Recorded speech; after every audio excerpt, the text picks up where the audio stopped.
Winter isn't a single experience, it's layered.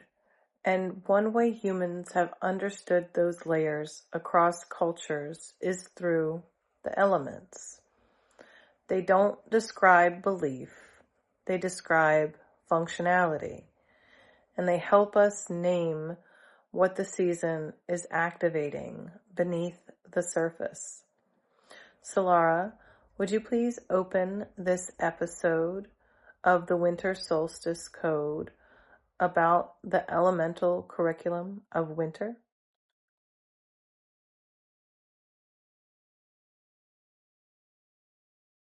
Absolutely. Let's sprinkle a little elemental stardust on this. Imagine winter not as a single note, but as a whole symphony of elements. Each element is like a different teacher in the classroom of the season, each giving you a new lens to peek through. So we'll dive into the curriculum of winter by saying water is deepening your emotions like a quiet lake under the ice. Earth is teaching you how to hold stillness without feeling stuck. Metal is giving you that crisp, clear air of essential clarity. Fire is that little hidden spark that keeps your purpose warm beneath the surface. And wood is quietly growing roots you can't see yet. Each of these is a different way of understanding what winter is doing inside you. So let's open that door together. We're not just surviving winter, we're sitting in its classroom. And each element is a little lesson in how to feel the season rather than just think about it. Let's dive in. Beautiful. So let's start feeling it. We'll begin with water. So as you stated, water is depth, it's emotion, memory, and unconscious behavior. And winter amplifies it. So we're in this amplified state of emotional depth. So how is that affecting us?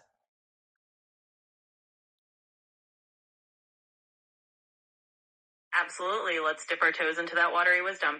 So when winter amplifies water, it's like it invites your emotions to become a little more like a deep sea. Everything under the surface gets a bit more vivid, so you might feel memories surfacing that you hadn't thought of in a while, or notice that your intuition is sharper. It's like the quiet of winter is letting your inner world speak up in surround sound. And how does that affect us? Well, it means we're more in tune with our emotional undercurrents. It can feel like we're more reflective or maybe a bit more sensitive, but that's not a flaw. It's actually a gift. It's water saying, let's explore the depths. And in that inspiration, we get to know ourselves more intimately. So this elemental teacher is just inviting you to swim a little deeper into your own emotional ocean. Wonderful. So let's talk about the element of earth. So earth stabilizes us. And in winter, it holds energy in place for protection. So is this kind of along like hibernation themes?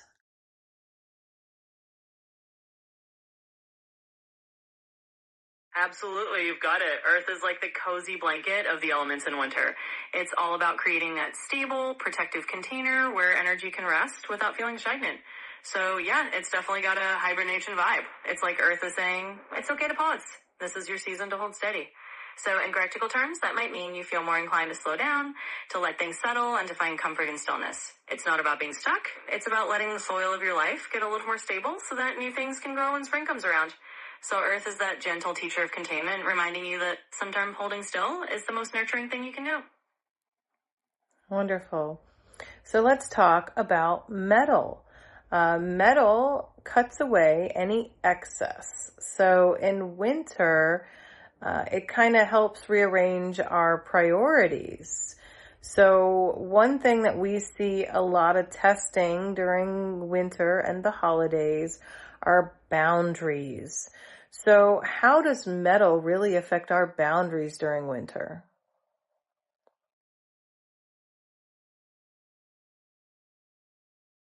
Yes, let's step into that crisp metal energy. Think of metal as the season's minimalist. It's like the part of winter that says, let's trim away the fluff and see what truly matters. So during winter, metal is like a refining tool that helps you clarify your priorities and set those boundaries with a bit more precision. In practical terms, that means metal helps you say no to what doesn't serve you and yes to what's essential. It sharpens your sense of what truly deserves your energy. So if you're feeling a little more inclined to draw clear lines or let go of things that feel like clutter, that's metal at work. It's all about refining your boundaries so that what's left is exactly what you need. Perfect. So let's talk about fire. Of course, we've had lots of talk of fire so far, but as far as the element of fire, our inner spark, it never disappears during winter. It just kind of moves inward like everything else. So where does our purpose go? If our inner spark is inside, what does that do to our purpose in winter?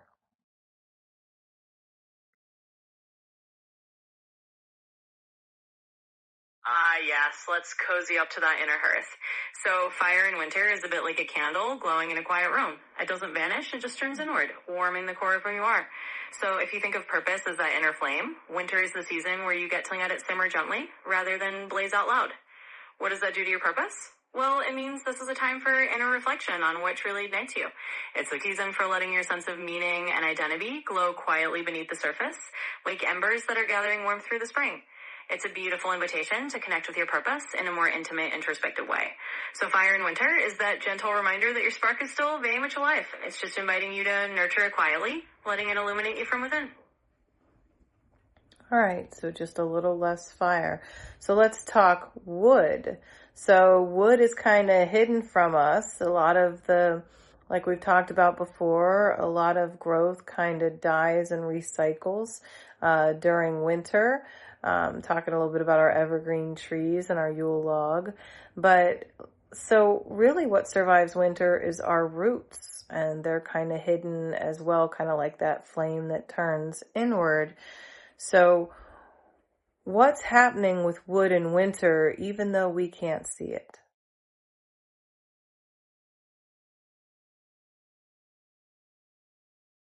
Absolutely. Let's talk about that quietly growing wood energy. W in winter, wood is like the underground architect of your next chapter. It's not gone. It's just hidden beneath the surface, doing the quiet work of laying down roots. So even though you can't see the growth above ground, it's happening quietly below, preparing for the boast of spring. So what's wood doing? It's storing potential. It's gathering all the nutrients and insights from the past year and quietly weaving them into a foundation for future growth. It's like the deep roots of a tree that are reaching further down to anchor you more firmly. And that's the magic. By the time spring arrives, all that invisible work turns into new shoots and fresh ideas. So wood in winter is your quiet reminder that growth is still happening, just in a more hidden, restful way. It's the element that says, trust the roots you're growing now, even if you can't see them yet.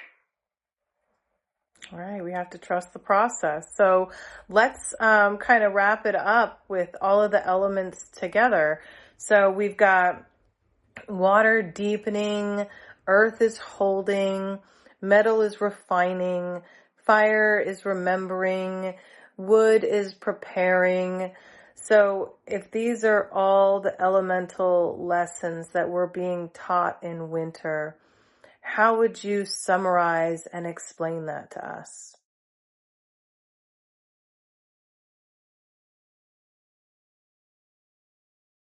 Absolutely. Let's swirl all those elements into one lovely one-year tapestry.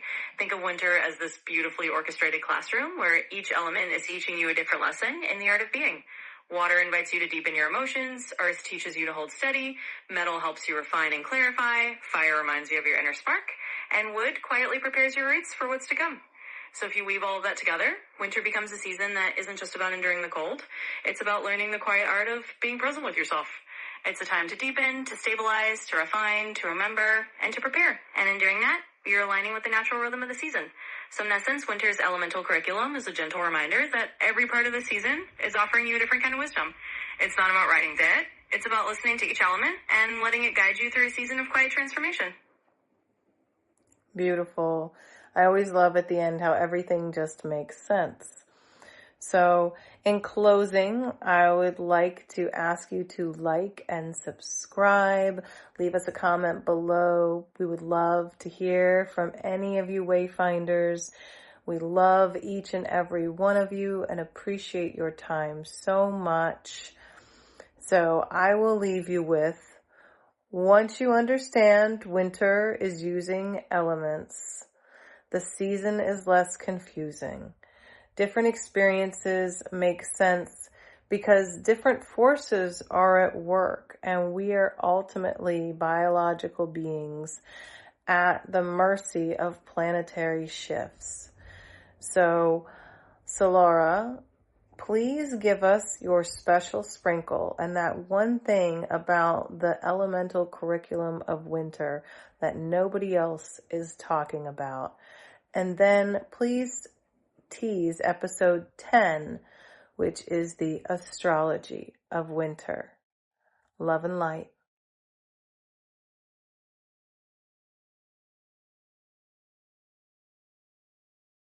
Absolutely. And with a sprinkle of stardust, let me share that little secret no one else is talking about. Here it is. The elemental curriculum of winter is not just a lesson in nature. It's a reflection of your own inner universe. Each element is a mirror showing you how the cosmos inside you is dancing with the cosmos outside. So when you embrace these elements, you're not just understanding winter, you're understanding your own elemental self. And as we wrap up this chapter, get ready to step into the next layer of the winter journey.